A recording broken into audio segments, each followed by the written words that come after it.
6 years following infamous Second Son and its standalone add-on First Light, Sucker Punch has returned with Ghost of Tsushima, an open-world adventure game centered around a quest to save your home. Ghost of Tsushima represents a significant departure visually from any project developer Sucker Punch has previously worked on. Its most recent creation, the infamous series, has focused primarily on urban landscapes, but Ghost moves to a much larger, natural environment packed with dense forests, grassy knolls, and intimate interiors. This shift has no doubt necessitated a change in approach to visual design from the studio, and by and large, it has been a success. Ghost of Tsushima is the best-looking game Sucker Punch has crafted to date, and stands tall in the genre, but it's not perfect. Today then, as is tradition for large first-party releases, we'll explore the visuals of Tsushima to better appreciate what the team has been able to accomplish, while discussing some of its flaws. So without further ado, let us commence.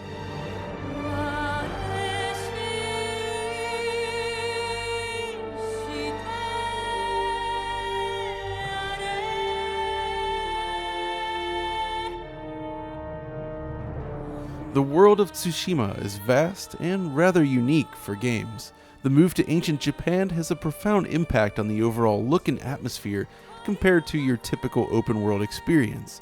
But before we dive into the world itself, let's begin with the basics. Ghost of Tsushima offers two visual modes when played on a PS4 Pro. It defaults to a quality mode, and then there's an optional performance mode. When using quality mode, the game appears to operate at 1800p, possibly using a form of checkerboard rendering or some other reconstruction technique. The telltale signs are evident on frame cuts. Performance mode, however, reduces the resolution to just 1080p, and that includes the entirety of the game's UI as well, so text appears softer when using this mode. We'll discuss these in more detail while comparing with the base PS4 in our performance-focused video, however.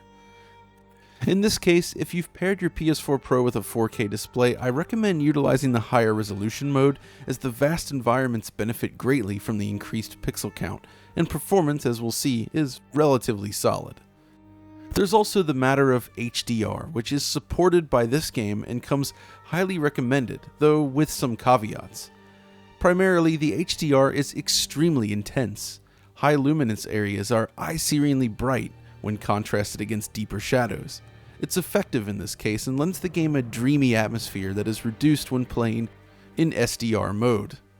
These are the settings I found myself using on my LG C8 OLED display, and they work reasonably well, though I did find that the contrast is perhaps overly strong in some situations, so that's something to be aware of. Once your display is configured, it's time to jump into the world, and Ghost certainly makes a strong first impression. Right away, you're offered multiple display and sound options, including the ability to play the game in Japanese or in black and white thanks to the Kurosawa mode, as they call it. It's a neat touch. It basically adds in a strong film grain, film artifacts, and reduces the game to black and white. Now at this point, I would typically dive straight into the visuals, but in this case, I feel audio deserves mention first and foremost. The sound mix in this game is remarkably powerful to the point where it sounds more like a film as opposed to your typical game experience. The use of the LFE channel for deep but smooth bass, combined with heavy reliance on surround sound channels, works really well in this case. In action, it's bombastic, but while exploring the world, the sound of trees blowing in the wind or distant thunderclaps on the horizon is powerful. I cannot stress enough how much this game benefits from a powerful sound system or quality set of cans. But while the audio is our first port of call, there's no doubt that Ghost is a beautiful game. Perhaps the most important focus and shift in this game over Second Son lies in its ambient systems, including weather, foliage, and the clouds. The sky system plays a significant role in defining the visuals for this game. The nature of the terrain means you'll regularly experience these open skies. The color gradients are gorgeous, especially on a clear day. It's colorful and vibrant, really popping when using HDR.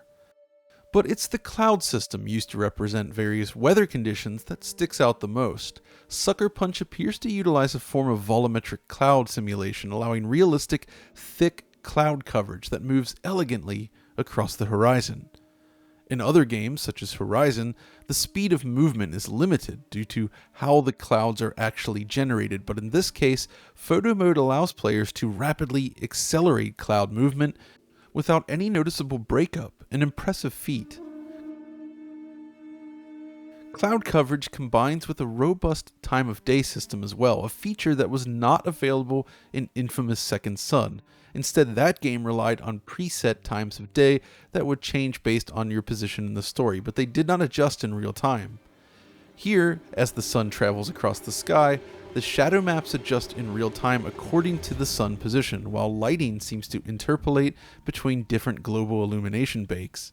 You can speed all of this up in photo mode too, but this pushes the PS4 pretty hard, leading to a noticeable increase in fan speed.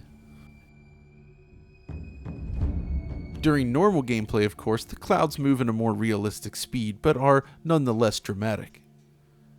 The combination of lighting and realistic cloud cover then plays a key role in defining the atmosphere within this game, and I think it works extremely well. It is a very atmospheric game indeed.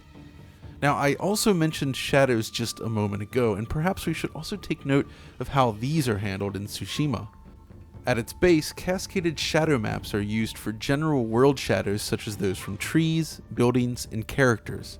The quality is solid given the scale of the world, but you can certainly notice the different cascades as it moves away from the camera. For smaller details, however, screen space shadows seem to be used.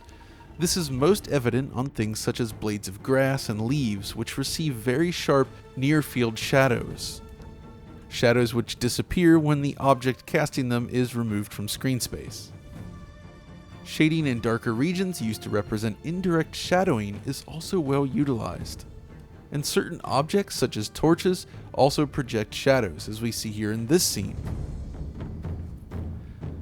Ghost of Tsushima employs a dynamic weather and wind system then. Firstly, there's the wind. The developers can manipulate the intensity of wind speed in real time during gameplay, which has a significant impact on foliage, trees, cloth, and more. It can range from a gentle summer breeze to powerful gusts, causing everything around you to violently whip around the screen. The system was designed to create more dramatic, cinematic scenes, I'd imagine. It's over the top, yes, but it helps the world feel more alive than your typical open world title. This is coupled with an advanced particle system. Now, Infamous Second Son is well known for its use of GPU-accelerated particles for pyrotechnic effects, but Ghost takes a more subtle approach, utilizing perhaps similar techniques for things such as leaves. While exploring these dense forests, leaves and other debris blow around the scene, all casting shadows while properly colliding with objects. The particles are of course influenced by the game's wind simulation, working in tandem with moving foliage to dramatic effect. What's more, leaves are generated as Jin walks around them. Note how they kick up in a realistic manner as he walks through this area, for instance. Now, everything we've discussed thus far then is used to create atmosphere within the world. The mix of active scenery, dramatic skies, long shadows, and variable weather conditions all look remarkable, and everything is accentuated by the aforementioned audio. But this is just the beginning. The world of Tsushima is massive and inhabited by a wide range of characters across a variety of different scenes. We've discussed how this scenery is used in conjunction with its more dynamic systems, but what of the actual low-level detail itself? While I've only explored a small chunk of the game world for this review, it's already evident that there is a ton of detail poured into each environment. It starts on the ground with things such as grass and other plants. Tsushima makes use of large grass blades, which react both to the wind simulation and character collision. This allows plants to blow naturally across the terrain while reacting to Jin as you move through it. The draw distance is reasonable, with grass visible a fair distance from the player, but if you look closely, you will spot the point at which the detail begins to fade. The foliage system is one of the best visual elements in the game. Now, trees are also reasonably detailed, as well as natural land formations, but perhaps not quite as realistic or impressive as other top-tier open-world games such as Red Dead 2 or even Horizon Zero Dawn. There are plenty of neat details that help better ground the player in the world, however. Take the footprint system, for instance, which uses parallax mapping to give the illusion of depth. If I zoom into the surface here, you can see actual depth in each of the footprints left behind by Jin, a really nice touch that helps ground the characters in the world. Then there's the blood system, which is convincing as you slay your foes with blood splurting out across the terrain realistically. The aftermath of a bloody battle also sees your character coated in blood, though thankfully not to the same degree as something like Dragon Age. Ghost also utilizes an effective per-pixel motion blur technique, which accentuates animation and camera motion alike, while minimizing camera blur during rotation. Now, this is just a sample of some of the effects used to improve the overall visual experience, but I feel they're important. Now, as you move indoors, things remain highly detailed, with nicely crafted materials serving as the basis for construction. I'm especially fond of the shiny wooden floors on which screen space reflections are used to reflect the surroundings. SSR is also employed on bodies of water. Honestly though, whether indoors or out, I feel that Sucker Punch has done a nice job balancing near and far field objects in this game. LOD management is handled well, with a sense of detail far off into the distance, while objects near the player generally exhibit the expected nuance. Well, mostly. Looking closely, the quality of the materials themselves sometimes falls a tad short for my liking, with blurrier surface detail breaking the illusion of realism. The textures are just not high enough resolution in many cases, and the layers often fall flat. That said, it's generally not a huge issue from the normal gameplay camera, but it is something that stuck out to me on numerous occasions. This lack of detail, however, cannot be applied to the character rendering, which is exceptional. First, there's the in-game model. The player is extremely detailed, with a ton of fine detail throughout. The weave on his breastplate, the twine and buckles used to secure it, the exquisite detail visible on his weapons, right down to the delicate skin rendering.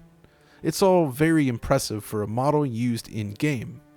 And believe it or not, this level of detail applies somewhat to the NPCs as well that you interact with. This character, for instance, is nothing more than a random NPC. You can't talk to him, he's just sitting there. Yet his detail level is extremely impressive. Character rendering was already a high point for Sucker Punch with Infamous Second Son, but I feel that Ghost of Tsushima does an even better job. But honestly, it's the cutscenes that benefit from this upgrade the most. Using what seems to be a mix of real-time and pre-rendered sequences, Ghost of Tsushima features beautifully acted, expertly directed cinematic sequences used to tell its story. The facial and camera work, combined with the excellent sound direction, is just top-notch, and it is a significant improvement over any previous game the team has worked on. It really does feel remarkably filmic in action. I love it. And like many other modern games, the team has managed to implement seamless transitions from cutscene to gameplay, which again are very effective. But even with this high bar, the presentation is not perfect. You see, the cutscene facial expressions and lip sync are designed around the English voice actors, which means if you choose to play the game in Japanese, the lips no longer sync up. Now, it's not a deal breaker per se, but it does detract from the experience when using the Japanese voiceover option. So at this point, it's clear that the basic visual makeup is strong, but there are limitations to consider. It's a game where the overall image is beautiful most of the time, but these limitations and flaws start to stick out the more you look for them. And this is especially true in the case of animation, which is our next topic. Now, animation is a rather difficult thing to get right, as I understand it, in a third-person action game like this. Modern games demand animations that can seamlessly transition or blend with other animations to create these cohesive motions. Characters must properly shift their weight and adjust footing to match the terrain, and traversal should appear fluid and natural. It's something of a hallmark for most Sony first-party titles as well, so I expected a lot here. The thing is, once you start playing Ghost of Tsushima, it becomes immediately clear that it's not quite on par with other recent productions such as Naughty Dog's The Last of Us Part 2. Don't get me wrong, it's a cut above, say, The Witcher 3 with its stilted animation work, but it's still a mixed bag. Let's start with the good stuff. During battle, the animation can often appear wonderful as moves are chained together so naturally. The act of swinging your sword and dashing around your foe looks and feels really nice. But then you begin to traverse the world, and that's when the little things begin to stick out. The way your feet clip through stairs, for instance, or how Jin fails to properly plant each step on the terrain in a realistic manner. The transitions between different animations sometimes feel a little stilted, and the general movement just isn't as fluid as I'd like. It's a case where the animation work is, in general, quite good, but it never feels truly exceptional due to these occasional disconnects. Then again, this was also a complaint I had with the previous Infamous games, but I was kinda hoping for more. Still, as I noted earlier, animation during combat can and does play out very smoothly most of the time, but the inconsistencies feel like a bit of a mixed bag situation. Thankfully, one area where the game has improved significantly from the last two titles is the frame rate. Now, for this video, we're focusing only on PlayStation 4 Pro, but I wanted to briefly share some performance information with you. Unlike the prior two Infamous games, which ran with an unlocked frame rate by default, though a cap was added in a patch, Ghost is capped at and targets 30 frames per second with even frame pacing. This, I feel, is an important point, as the unstable frame rate in those other games, for me at least, was highly distracting. Here, the combination of object motion blur and stable 30 frames per second performance allows for a more fluid game experience overall. That said, when playing in the quality mode, which runs at 1800p, the performance is not completely locked. You will encounter slowdown from time to time. Even still, it's infrequent enough that I recommend sticking with the quality mode over the lower resolution option, which naturally eliminates any of those issues. Of course, we'll have more to say on performance in a separate video, but if you're watching this one first, know that the experience in general is quite good on PlayStation 4 Pro, even if it's not perfect. What's even better though are the loading times, which mercifully are rather short. And this is perhaps the most significant unsung technical feat in the game. If you've played titles such as The Witcher 3, an Assassin's Creed game, or something else along those lines recently, you might be used to these lengthy load times, especially upon death or when traveling to a new area. But that's not the case here. Ghost of Tsushima is fast. Die in battle, and getting back into the action takes just a little bit of time. You're rarely waiting on the loading to the point where it never really becomes an issue. Now, this may seem like a minor thing in the grand scheme of things, but trust me, it makes for a better experience all around. The next feature I want to discuss is the game's included photo mode. Now, photo modes have become increasingly common this generation, with most big new releases including the option, but the feature set in Ghost of Tsushima is far more robust. Photo mode is initiated by simply tapping right on the D-pad, and without any hitches or pauses, you're immediately greeted with a wide range of options which you can scroll through by pressing up and down. Perhaps the most critical feature for me though is the inclusion of animated environments. You see, unlike most games, the world continues to update in real time, even when using photo mode. Pause is only applied to characters. It's using this feature that I was able to create all the dramatic panning shots featured throughout this video. Beyond this, you can also zoom so far into the scene that low detail areas far off in the distance can even be observed, something many developers try to avoid with their photo modes. The sphere of movement around the player is also much larger than most titles, allowing you more freedom in terms of camera placement. You can even adjust the wind speed, weather conditions, and time of day, all in real time, and yes, the performance does tank and fan speeds ramp up when changing the time of day, at least in the high resolution mode.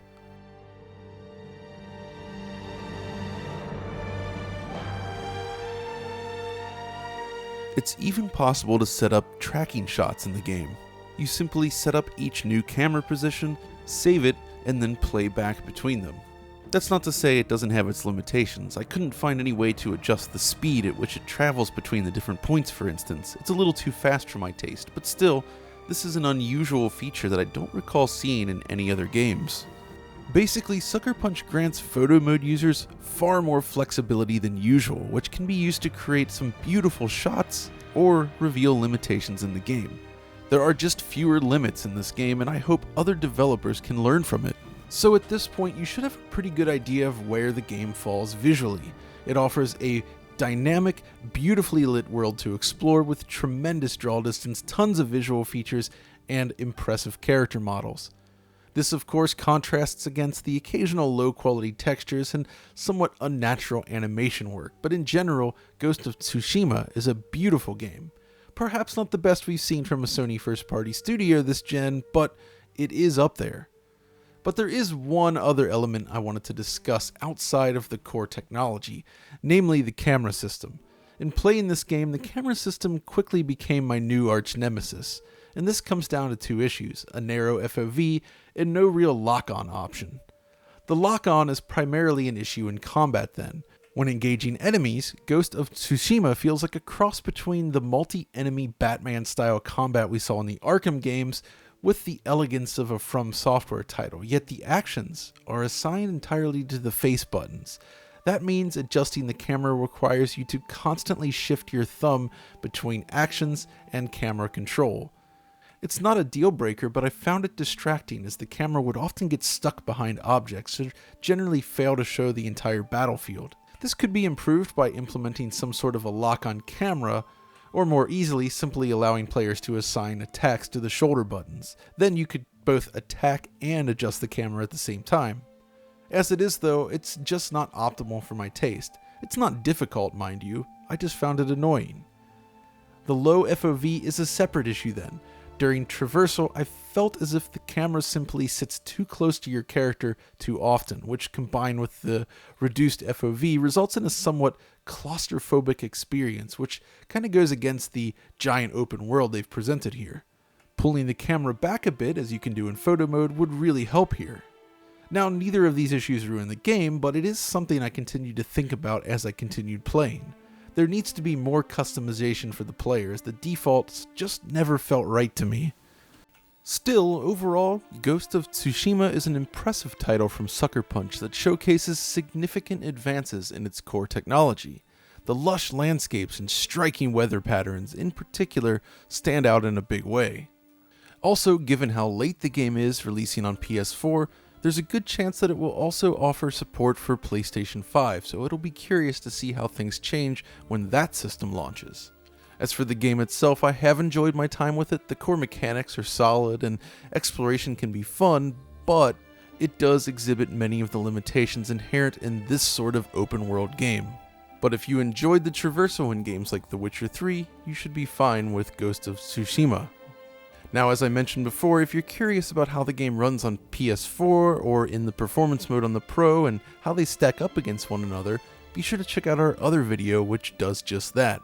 But as for this video, that's all for now. If you did enjoy it, as always, be sure to give us a like, subscribe, ring the notification bell for instant updates, and of course, come find us over on Twitter. And until next time, this is John, signing off.